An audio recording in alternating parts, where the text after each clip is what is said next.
Amen, amen, amen. Amen, amen, amen. Yaanni kee narratti haa ta'u, feeti kee narratti haa ta'u.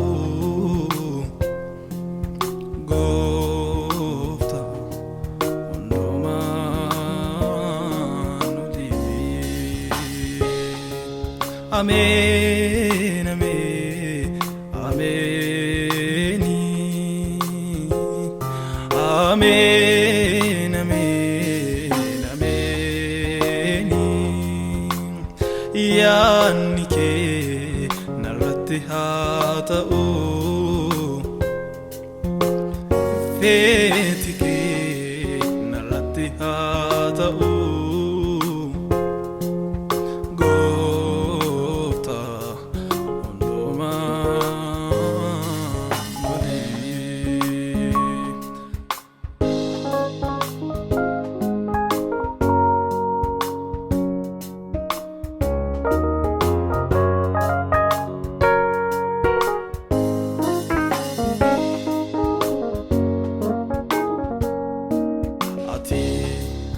Sawanti hundumtu amen jedhamuni, wanta fedhe hojjechuudha kan si dhorkanyuuni. Waaqadha ati waanuma feetu goota, eenyutu waasi morkachuudha dura kan kee.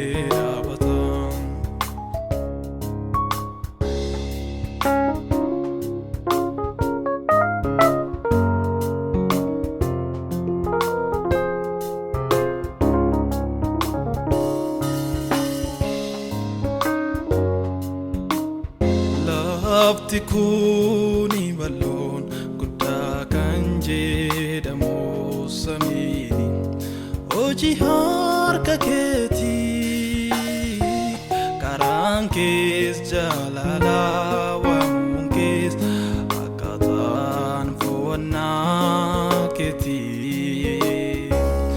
Eenyutu siif bu'aa bilisaan karaa keerra deemta. Waaqa waaqotaati gooftaa kooti anaafuu addaa.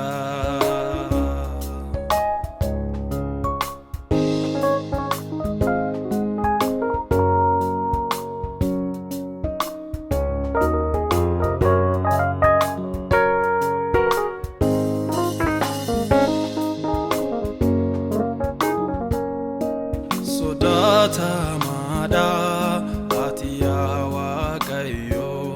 Waaqa bidda nyaatu, ollatamu kaabasii fi bakka tolloon orgufamtu.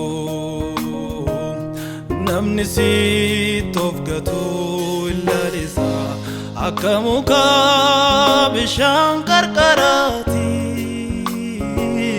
Si qabaachuun sundumarra jira. Sabake